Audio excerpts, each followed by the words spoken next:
We remain steadfast in our commitment in delivering local news that matters, stories that inspire, enriching the lives of Filipinos in the Philippines and across the globe. This is your GMA Regional TV. Buong puso para sa Pilipino.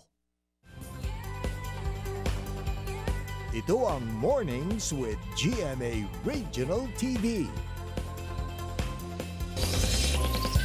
Magandang umaga! Ito ang Mornings with GMA Regional TV. Hatid namin ang mahalagang lokal na balita mula sa Luzon. Mga kapuso, magsaya tayo dahil ngayon ay Fun Friday! Naku, Fun Friday, pero Friday the 13th ngayon, partner ha, Biyernes 13. Pero sa kabila niyan, marami pa rin tayong good news para sa ating mga kapuso, partner. Yes, mamaya makakapanayam natin ang recording artist na si Anton Paras at mapapakinggan natin ang kanyang newest single.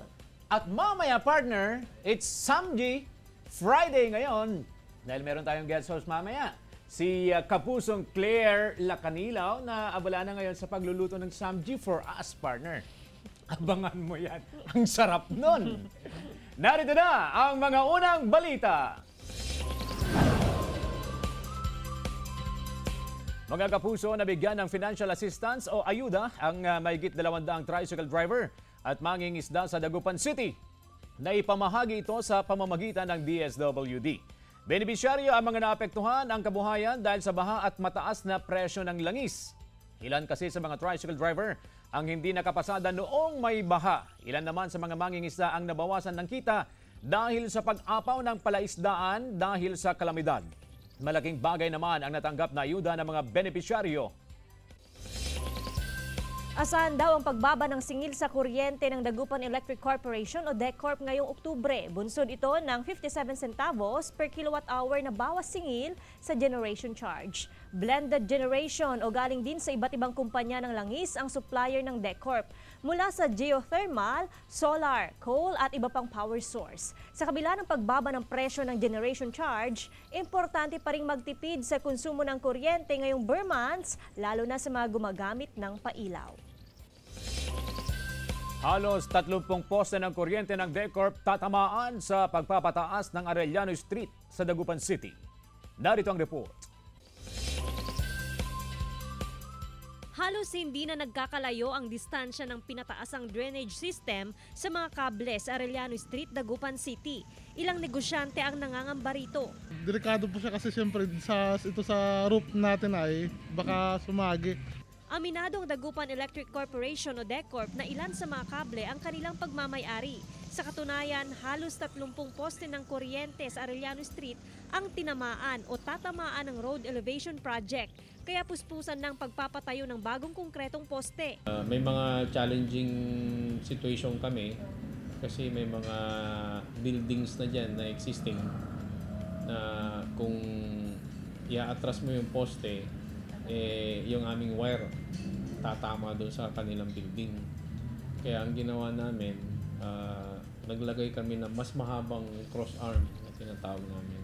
Tiniyak ng DECORP na hindi maapektuhan ang supply ng kuryente sa lugar. Kasabay nito ang isasagawang clearing operations o pagbubunot sa mga poste ng kuryente na hagip ng drainage project at road rehabilitation. Yung week ng October 23, yung mga poste na naiwan doon na nasa gitna ng mga ginagawa nilang drainage, ipo-pull out na namin lahat yun. John Punsoy para sa Mornings with GMA Regional TV. Mahigpit na ipinagbabawal ang paggawa ng uling sa Calasiao, Pangasinan. Ngayong taon lang, 3 paggawa ng uling ang ipinasara ng lokal na pamahalaan. Ayon sa Menro Calasiao, DENR ang nag-i-issue ng permit to operate sa mga nais gumawa ng uling. Wala ni isang negosyante sa bayan ang nabigyan ng permit. Kaya mahigpit ang monitoring ng tanggapan sa mga barangay na dati nang may gumagawa ng uling. Ipinasara ng lokal na pamahalaan ang isang lumpia factory sa bahagi ng Hilltop Market sa Baguio City dahil sa kawalan ng business permit at isyu sa sanitasyon. Una rito, nagsagawa ng inspeksyon ng Environmental Health and Sanitation Division ng CHO sa lugar. Dito, nadiskubre ang iba't ibang paglabag. Ipinahinto rin ang operasyon ng isang paggawaan ng taho sa syudad dahil din sa isyu ng sanitasyon. Anumang oras ay pwede namang magpatuloy ang operasyon kung tatalima sa mga umiiral na sanitation code, ganun din sa pagkakaroon ng business permit. Pansamantalang sinuspende ang operasyon ng 11 poultry farm sa Peñaranda, Nueva Ecija matapos ang inspeksyon ng Task Force Alislangaw ng lokal na pamahalaan. Tatagal ng 45 araw ang suspensyon dahil sa paglabag sa Sanitation Code of the Philippines. Kung uulit pa raw sa paglabag ang mga may-ari ng poultry farm, tatanggalan na sila ng business permit. Bukod sa paglabag sa sanitasyon, nabisto rin na walang business permit ang ilang poultry farm. Mahigpit din ay pinagbabawal na makapasok sa Peñaranda ang mga maruruming truck na may kargang manok na isa rin sa pinagmumulan ng langaw. Maayos naman na tinanggap ng mga poultry farm manager ang suspensyon mula sa LGU. Binigyan ng LGU mga poultry owner ng ilang araw para anihin at ma-dispose ang kanilang mga alagang manok.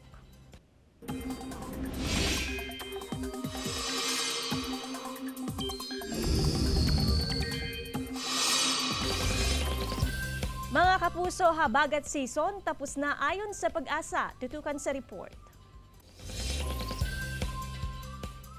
Mga kapuso, idineklara na ng Pag-asa na tapos na ang habagat season. Paliwanag ng ahensya, nitong mga nakalipas na araw ay naobserbahan ang paghina ng habagat o southwest monsoon kasabay ng pagbabago sa weather patterns. Tumitindi na rin ang high pressure system sa East Asia na nagiging dahilan ngayon ng transition o pagpapalit ng wind system. Asahan sa mga susunod na araw na unti-unti nang iiral ang hangin galing northeast o mas kilala natin bilang hanging amihan. Sa ngayon, may northeasterly surface wind flow sa Batanes, Apayao, Cagayan, Abra at Isabela. Ang ilang bahagi ng bansa, partikular sa Mimaropa region, ay apektado naman ng low pressure area na nasa 305 kilometers kanluran ng Puerto Princesa, Palawan. Mababa ang tsansa ng nasabing LPA na maging bagyo at posibleng lumabas na yan ng Philippine Area of Responsibility bukas. Ang isa pang LPA na nasa east of Visayas, tuluyan ng sumama bilang trough o extension ng Super Typhoon Bolaven. Ang good news, papalayo na sa par ang nasabing super bagyo. Ngayong umaga, asahan ng pag-ulan sa ilang bahagi ng Cagayan Valley Region at Cordillera. Pagsapit ng hapon, uulanin na ang iba pang panig ng Northern at Central Luzon. Base sa rainfall forecast ng Metro Weather, maging alerto sa heavy rains na maaaring magdulot ng baha o landslide. Chris Zuniga para sa Mornings with GMA Regional TV. Kinumpirma ni Pangulong Bongbong Marcos na nakausap na niya ang kaanak ng mga namatay sa girian sa Israel. Sa kanyang Instagram, sinabi ng Pangulo na ginawa niya ang pinakamahirap na tawag bilang isang presidente. Kaisa raw ang bansa sa pagdadalamhati ng mga pamilyang naiwan ng dalawang nasawi. Tiniyak niya na magpapaabot ng tulong ang pamilya sa mga naiwan. Hindi raw nito mapapalamlam ang pagtindig ng bansa para sa kapayapaan. Una rito, naginagpis ang pamilya ni Angeline Aguirre Torres sa Binmaloy, Pangasinan sa naging kapalaran nito sa Israel. Pilit nilang tinatanggap ang pangyayari at hiling nila na agad may uwi ang mga labi ni Angeline. Ganito rin ang panawagan ng pamilya ng isang OFW na nasawi sa Israel na si Paul Vincent Castel VI na tubong City of San Fernando, Pampanga. 5 taon ng OFW sa Israel si Paul at mula noon hindi pa siya nakakauwi. Australian journalist pinalaya matapos ma-detain sa Beijing, China ng 3 taon at Islamic University sa Gaza, Palestine, tinarget ng airstrike ng Israel. Tunghayan sa Globalita. Matapos ang 3 taon, pinalaya ng Chinese government ang Australian journalist na si Cheng Lei, isang business television anchor sa Chinese State Television sa Beijing. 2020 nang akusahan siya ng pagbabahagi ng state secret ng China sa ibang bansa. Una rito, umapila ang Australian government sa national security charges na ipinukol laban kay Lei. Matapos ang 3 taon, kinumpirma ng Australian Prime Minister na nakauwi na sa kanyang pamilya si Lei. Sa patuloy na retaliation ng Israel, isa ang Islamic University sa Gaza City, Palestine sa mga tinarget ng airstrike. Hindi pa kumpirmado kung may nadamay sa opensiba. Bago ito, sa ginawang militant attack ng grupong Hamas sa Israel, umabot na sa 1,200 ang bilang ng nasawi habang nasa 1,700 ang sugatan. Kabi-kabila naman ngayon ang protesta sa Estados Unidos ng mga Israeli at Palestinian supporters na anilay naiipit sa gera ng dalawang panig. Chris Zuniga para sa Mornings with Jimmy, Regional TV. Aba, teka lang, parang ako lang yung nagbabasa kanina. San na nga ba si partner CJ? Parang nag-akar-akar na siya. Umalis siya dito sa studio. Nako naman, partner CJ, nasan ka na ba?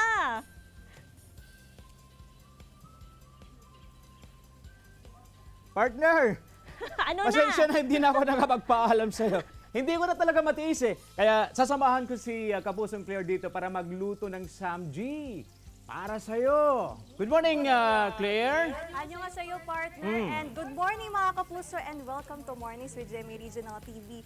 Alam naman natin, napakapamosong comfort food sa Korea itong samji. Ano nga ba, partner, ang samji, partner? Ano yung samji? Masarap yun, partner. Masarap. Oo. At kung matatanda mo pa, partner Joanne, itong lettuce sa harap ko ngayon, ito yung iniwan nung guest natin dati. Malalaki na. Ito na yung niluluto namin. Ngayon, Fun Friday. Partner Claire, anong dapat i-consider sa pagluluto ng masarap na samji? Partner, hindi mawawala itong pork belly or yung 3 layers of pork na tinatawag natin. Kasi ang samji, partner, ibig sabihin ay 3 layers of pork or pork belly na talagang popular sa Korea. Usually, partner, noong araw talagang nag-gather yung mga laborers sa Korea after hard days of work or Siyempre, trabaho. Medyo tinatamad na rin na magluto, edi pag-grill na lang. yung easiest way para makapagluto at makakain na rin para replenishment ng kanilang energy. At saka siyempre, banding na rin ng family to. Partner Claire. Yung lettuce, ano yung nilagay mo dito? Ito na yung pork. Yes, partner. Pwede rin ang side dish is yung samyang paste, yung mushroom. Pwede rin nating dagdagan ng marbled potatoes, kimchi, tapos yung fish cake. Alam mo ba yun, partner? Masarap din to. Yes. Pwede ba kumain ito? Pwede. Ayan, yung cucumber. Mga partner ha. Mamaya, dadalang kita ng samji. Paborito mo rin to, alam ko. Diba? So magluluto muna kami ni partner Claire dito. Magbabalik po, mga kapuso, ang Mornings with GMA Regional TV. Ito ang Mornings with GMA Regional TV.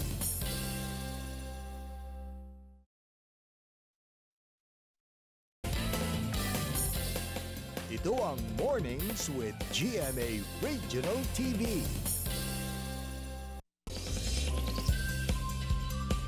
Isang certified Gen Z performer ang makakasama natin ngayong umaga na unti-unti ay gumuguhit ng sariling pangalan sa music industry. At ngayon din ang release date ng kanyang new single sa Alt J Music. Mga kapuso, let's welcome Kapuso recording artist Anton Paras. Good morning, Anton! Welcome back to Mornings with GMA Regional TV. Good morning po. It's good to be back po dito. Oo, maraming nag-aabang sa'yo ngayon, Anton. Unang-una, how are you? And aside from being a recording artist, you're also a student. Paano mo pinagsasabay o namamanage ang oras mo, Anton? Ginagawa ko po is, I start off po, focus po talaga sa school. And pag nagka-free time po ako, kasi may senior na po kasi ako, 4th year na po ako sa De La Salle University. So, ginagawa ko po is, sa vacant ko po, or if I have free time, I usually listen to songs kung saan po ako makaka-pick up ng inspirations for a next song. And doon po ako parang nagpa-practice and basically trying to create a new song po. Getting the feels of a new rhythm, ganun po, new chord progression, yun po. Nako, talaga namang sulit na sulit yung free time mo, Anton. Yes po. A 20-year-old singer, songwriter, and multi-instrumentalist. Paano o anong kwento sa pagkahilig mo sa musika, Anton? Nagsimula po ito nung bata pa po ako eh. Family of musicians po kasi kami and kumakanta po talaga.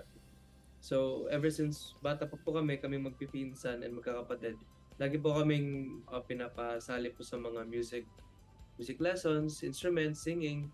And every Christmas po and other family events, pinapa-perform po kami ng grandma namin na dapat may perform ko ganyan, Beatles, mga old songs po, mga panahon po nila. So ayun po, kaya rin po nahasa din po ako kumanta.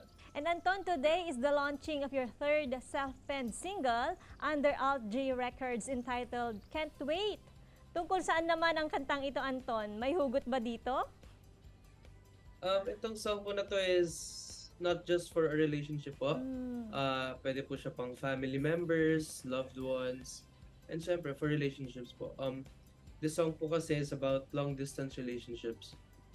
If may family member po kayong nasa province or nasa ibang bansa, OFW, ganyan. The message of the song po is to have hope na at the end of the day, I mean, at the right time, magkikita pa rin po kayo kahit magkalayo po kayo ngayon. Oo. Ano to, Anton? Personal experience ba na meron kang in a relationship pero it's a long distance? Hindi naman po.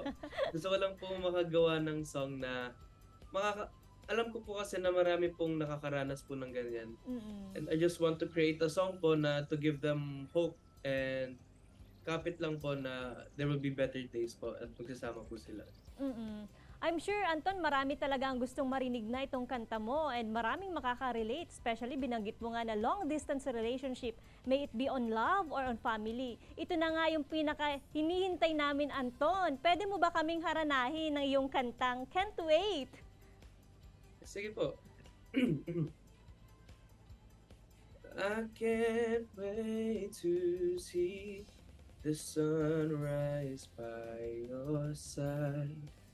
And everything that we've been through makes me realize that it may be hard for us, but we gotta be strong. Baby, trust me when I say that we'll still go on. Thank you po. Wow!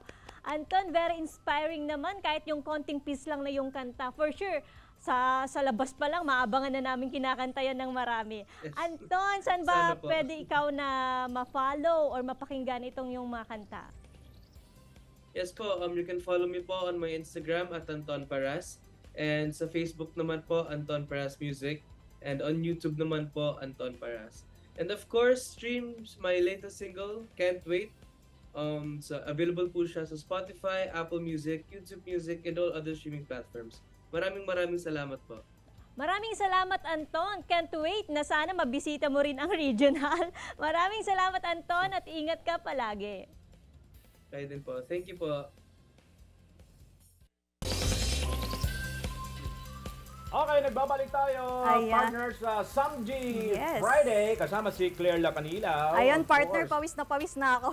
Kakaluto dito sa Samji. Pawis ka na, pero sigurado pagkakain tayo nito, pagpapawisan din tayo. Dahil, tatakamin natin si partner Joanne. Dahil talagang perfect na i-partner to na i-dip sa samyang paste at sauce. Ayan, mga kapuso. Talagang perfect din ito sa balak mag-staycation o gusto mag-staycation kasama with family. Ayan. We're almost done. Ang maganda to kasi Friday ngayon, partner. Fun Friday. Weekend loading. Pwede tayong lumabas sa bahay lang.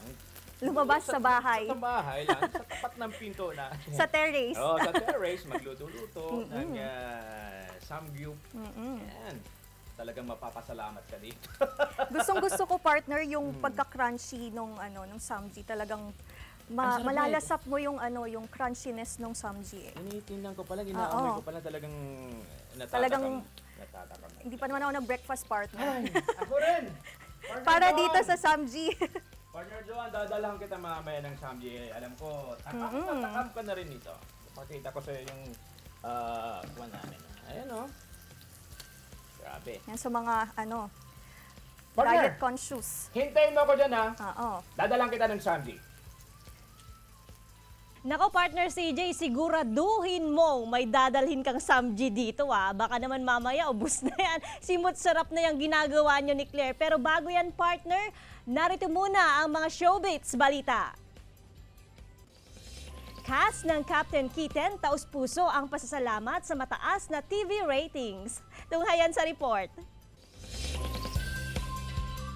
Perfect! Ang new season premiere ng multi-awarded weekly magical anthology na Daig Kayo ng Lola Ko nitong October 7 matapos magtala ang Captain Kitten ng mataas na ratings. Bida sa superhero story na ito ang star of the new gen na si Jillian Ward, Shuvi Etrata, Archie Alemania, Kim Perez, Angela Alarcon at ang versatile actor na si Gabby Eigenman. Base sa datos ng Newtown People Ratings, runaway winner ang 10% rating na nakuha ng Daig Kayo ng Lola Ko kontra sa mga katapat nitong programa. Nagpaabot naman ng pasasalamat sina Gabby at Kim sa mainit na suporta ng mga viewers sa kanilang unang episode.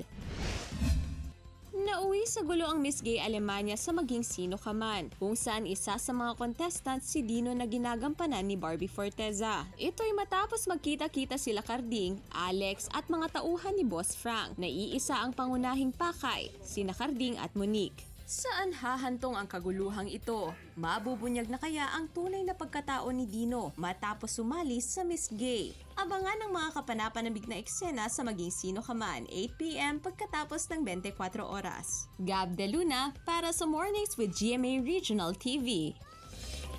Kilalanin ang ikinukonsiderang 100 millionth baby ng Pilipinas na tubong Ilocosur. Tunghayan sa report.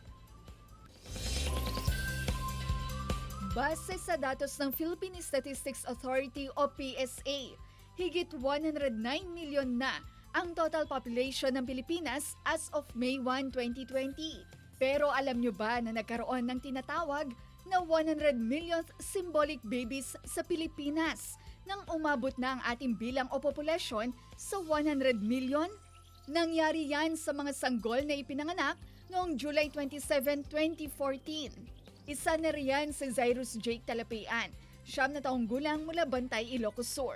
For provinces and cities, nabigyan po sila ng pagkakataon na mag-identify kung sino po yung unang maipanganganak. At that time, sila po yung magiging 100 million symbolic baby. Misyon ng ating program on 100 million symbolic baby is Alas 5 ng umaga ipinanganak si Zairus. Siya ang nag-iisang 100 millionth symbolic baby sa Ilocos Sur. Bawat lalawigan at highly urbanized cities sa bansa ay mayroon ding tig-isang symbolic baby. Nasa ospital pa raw sina Joylene at ang nooy bagong silang na si Zairus nang ibalita ang programa ng gobyerno. Hindi ko po kasi in-expect yun. Akala ko kasi nanalo siya dun sa raffle ng diaper. Ayun pala, siya pala yung 100 millennial baby. Masaya po. Tsaka blessing. Misyon ng ating program on 100 million symbolic baby is yung tinatawag po na partnership o yung convergence na approach. Na lahat po ng aspeto, psychosocial development po ng bata dapat bantayan ng bawat ahensya ng gobyerno. Kada taon tumatanggap ng cash gift si Zairus at ibang symbolic babies mula sa gobyerno, educational plan, school supplies, vitamins, at kamakailan nabigyan din siya ng nebulizer para sa iniinda niyang asthma. Masaya po na di ko po kasi in-expect na mangyayari po sa anak ko yun. Kasi po, sakitin po kasi yung anak ko. Ang pamilya labis ang pasasalamat sa biyayang natatanggap para sa kanilang symbolic baby na si Zairus. Ivy Hernando para sa Mornings with GMA Regional TV. Panalo ang Ilocos Norte bilang Best Tourism-Oriented Local Government Unit sa Association of Tourism Officers in the Philippines and Department of Tourism Pearl Awards 2023. Nauna nang nanalo sa taong 2018 sa parehong award ang probinsya. Isa raw sa nagpanalo sa Ilocos Norte ang aktibo nitong turismo bagamat nakaranas ng pandemya. Panalo rin ang Lolita is In na video campaign ng Ilocos Norte Tourism bilang Best Tourism Promotion Video sa Pearl Awards. Mga kapuso, gagawin naming mas inspiring ang inyong morning dahil oras na para sa ating hashtag Morning Feels.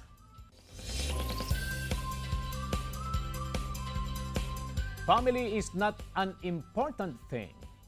It's everything. By Michael J. Fox. Siyempre, partner, pangako ko sa'yo, nadadalang kita ng Samji Eto na siya. Eto na yan. Tataya ako para bibigyan kita, partner. Oo nga. Tikman mo. Bigyan mo ako ng ano dito, tinidor or ano para matikman ni partner. Oo. Pero ganito Diba? palang partner, nakakatakam na eh. Di ba? Ang sarap nito, partner. Diyos ko. Talagang ano ba to? Ayan. Cook with love. Oo. Ang luto namin ni partner Claire yan. Naku, parang ang hirap namang... Okay. Ayan. Makikita ko tuloy kung paano ako sumubo. Ang sarap. So, was it? Pwede bang mag-uwi? Oh naman! Sa'yo na yan! Sa Sa'yo na akin yan, na to, partner! diba? Sa'yo na yan. sarap. Okay? Mamaya, may niluluto pa. May niluluto pa. Para sa'yo lahat yon, partner. Grabe yan. Mga kapuso, 73 days na lang. Pasko na! Maraming salamat mga kapuso sa pagtutok sa Mornings with GMA Regional TV. Tuloy nabubulunan ako. Samahan nyo kami mula Lunes hanggang Biyernes. Ako po si Joanne Punsoy. Nasasabi na, no? Maaaring mapanood ang ating episode sa www.gmaregionaltv.com at mag-subscribe sa official YouTube channel ng GMA Regional TV. Ako po, si CJ Torida. Buong puwersa para sa mas malaking misyon at mas malawak na paglilingkod sa bayan.